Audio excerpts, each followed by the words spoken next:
What made you gain a significant amount of weight?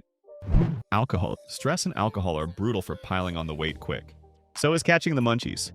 Drunk munchies, or as I like to call it, drunchies, is a real bitch. OMG, yes. Come up with some really creative ideas for quick snacks though, and they always involve cheese. This, beer specifically, I've finally gotten a handle on my drinking, and within 3 weeks it's been a noticeable difference. I was the type the first beer takes like 10-15 minutes but gets exponentially quicker until they were basically 2 sips. Beer really is so bad for your waistline. Drink a 6-pack or a few heavy dark beers. Boom, 1,000 empty calories. Then the drunk munchies kick in. You can create a huge caloric deficit just by cutting out beer from your diet.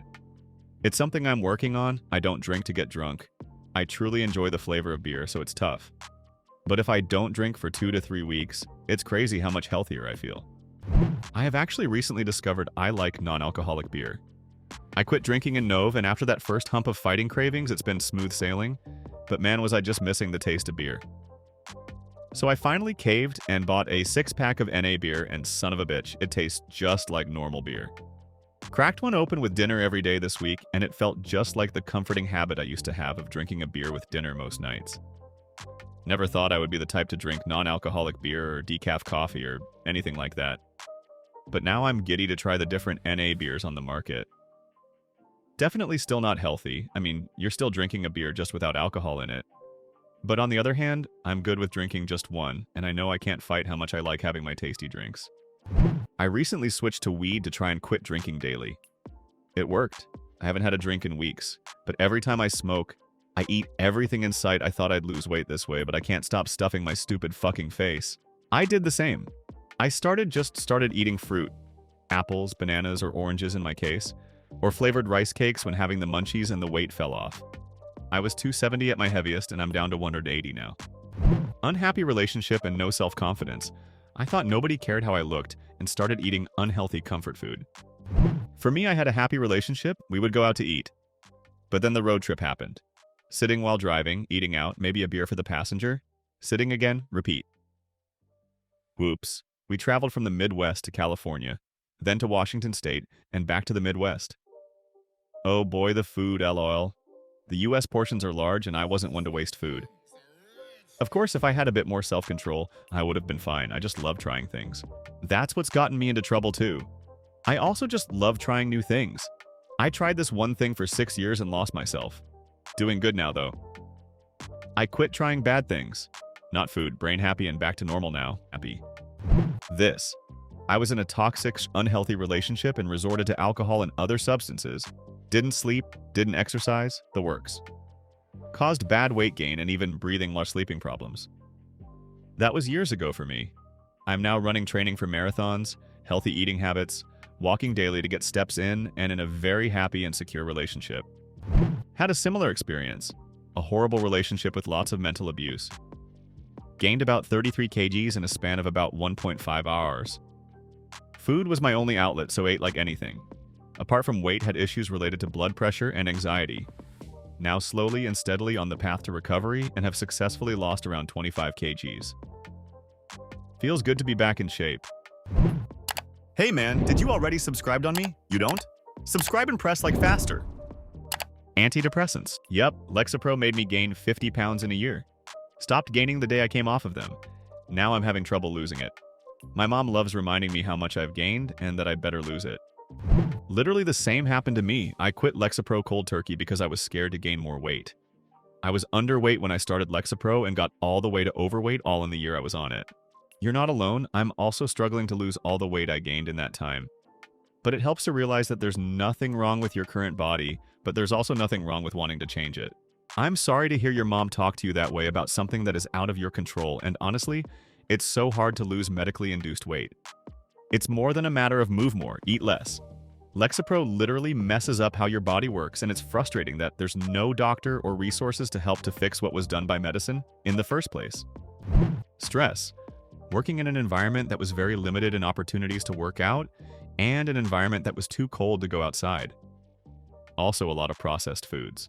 This is me. Stress puts my body into save all calories mode. So even if I work out and eat properly, I'm going to gain weight unless I starve myself unhealthily. Which is stressful, which is recursive, which is, as someone who has struggled with weight before, that doesn't make sense thermodynamically. Not to say that stress isn't making weight maintenance hard. Stress hormones are making you have more of an appetite than necessary. Stress doesn't put you into a save calories mode, it puts you into a consume more mode. Chronic stress also leads to hormonal changes that prioritize fat storage, but that just affects your body composition, not your weight. Your weight is determined by how much you eat. And cortisol, the primary stress hormone, is known for increasing cravings. I quit my last job because I hated going so much. I became a dog walker and shortly after a crossing guard as well. I became so much happier, and my resting heart rate dropped immensely. A couple months ago, I quit soda, and that on top of my current lifestyle is melting the extra pounds away. I love what I do so much, I just wish I made more money, lol. Having a baby and breastfeeding. So many people told me, oh, you'll lose weight if you breastfeed. Not true for me. It made me hungrier, and on top of not sleeping well, made me gain weight. I can relate. I lost weight after I stopped breastfeeding. I was pregnant, then breastfeeding straight to pregnant again. Breastfeeding again for 3 years. After I quit, I lost 30 kilos. Eating disorder. Binge eating disorder that went untreated because it's not treated by the NHS and I couldn't afford to go private. In the end, I battled it alone and I'm winning. Now my lowest weight for 20 years. If you are lucky, the NHS may offer therapy for binge eating disorder. However, the only therapy they offer for it is CBT, which is only helpful in around 50 to 70, depending on the study used, of the population, and it's significantly less effective in those with significant trauma. So you can get the therapy, but they'll essentially just tell you to not eat as much, change the behaviors and not the cause reasons for it. This was not helpful to me at all. I have significant trauma. I'm currently seeing a general psychotherapist that I pay to see for my other issues, and that's having a small impact on my eating. But it will take time for me to resolve my issues. I tried that. There were no therapists in my area that had any experience in Betty, and they, the ones who organized the therapy, admitted general therapy wouldn't be any use. At a core level, I knew what the trigger was, when and where it had started. I can literally trace the cause and symptoms back to my early teens. Basic therapy may have helped a bit as I looked back at those triggers, but TBH, I've had therapy before for other reasons, and it's not something I find easy to talk about. Ironically, my parents getting worried I was getting chunky as a kid and trying to make me lose weight. My mom always blamed shit like vaccines on me gaining weight. In reality, I developed binge eating disorder as an adolescent to cope with the trauma I was enduring at home. We were also pretty poor, so I only really had access to foods like ramen and canned foods.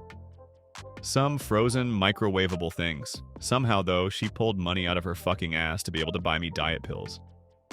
She had no control over her body, so she decided to control mine. I am now 30 years old and in therapy and work on my mental health and eating disorder. But at the end of the day, I'm big. I've had 2 kids, and that's played a role too. Oh my god. Same. Growing up in the 80s, my parents were obsessed with my thinness. The weird thing was, I was never even close to overweight. I was a dancer and had muscular legs and a 4-pack on my stomach, but I didn't look like my naturally, I later realized how hard she worked at this, thin and tiny mother.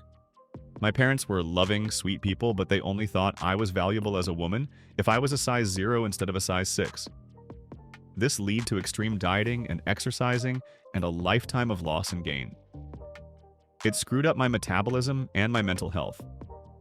I look back now, I'm 45, and after lots of therapy, I see how screwed up the whole thing was. Had I never messed with my body in the first place, I would have just been a normal, fit woman. My mom advised me in high school to eat 1,000 calories a day and exercise for an hour. Also, those calories could all come from cookies as long as they were fat-free. What? Oh dear God, I cringe at what I did to my poor body. My childhood. I was always chunky, and my grandma and cousin were always reminding me. I was on every diet my mom thought up. High school, no microwave, so I was eating cold cabbage soup for lunch. Plus, when you went to school during 2002-2006 and you are a 12-14, the world told you are fat and not pretty like these anorexic celebrities. This is the source of a lot of people's problems. It leads to an obsession with food, but not in the way they expected. It makes you think about and long obsessively for all the goodies you're not allowed to have. This obsession never goes away as an adult when you're able to give in to those urges. Let the pounds pour on. It also creates an overwhelming shame about how you look. So much shame that you actually fear being seen. This manifests as not playing with other children, for fear of more shaming from them, which reinforce the shame the parents instill in you. I can remember hiding in a side room at family gatherings to avoid being teased by my sister and cousins who had picked up on all the shaming the grown-ups did about me. That side room also hid me from the grown-ups who would have marathon sessions discussing how to fix my horrid condition. If I didn't move, they couldn't watch my fat move, couldn't see all my weight if I sat with a sofa pillow in my lap. Shame of being seen means even less movement and more weight gain. I'm approaching my 60s, not that comparatively fat, and still self-edit my life. Only go on errands when I know the town will be quiet and mostly empty. Never go to a gym for fear of being fat-shamed or shunned while there. Don't go to family functions to avoid being leered at like a warty toad at the zoo. Don't go to the doctor, no matter the problem, because the doctors only see the fat and offer fat shaming as the cure. Even if you've got a broken wrist that needs tending, the entire visit is about weight. Parents need to participate with their kids in an active lifestyle that's completely free of fat shaming and judgment. Just live free, enjoy being out and moving. That includes not judging others in front of your child or your chubby child siblings. One of my worst memories was when I was very young, 8 years old, and my sister told me I was going to kill our horse because I was so fat. Never rode a horse again. I came across a photo of that day with me on the horse. I couldn't have been 170 basobs. But I learned that day that my weight was shamefully dangerous to those around me. Yet another activity removed from my movement/exercise list. Vicious cycle. Don't eat. Crave. Hide from others. Don't move, you'll be seen. Be sad and ashamed. Eat for comfort. Shame. Don't eat, crave, hide, so what? Quitting smoking. It wasn't just from eating more, it was from sudden lack of the stimulant nicotine. My metabolism slowed down. Another reason not to start smoking at all. I also gained weight from quitting, but it was from eating more plus my metabolism slowing down. I've since lost it all and got my metabolism back, just took lots of work. Getting a car. I used to walk/cycle everywhere and had no trouble keeping the weight off. Once you've got a car though, it's difficult to give up. I lost 40 pounds when I stopped driving and started cycling to work. Changed nothing about my diet. Can't do that in Florida. By the time I get to work, I'll be soaked. Thanks for watching this video. Subscribe, press like, and comment which things are forced you to gain weight.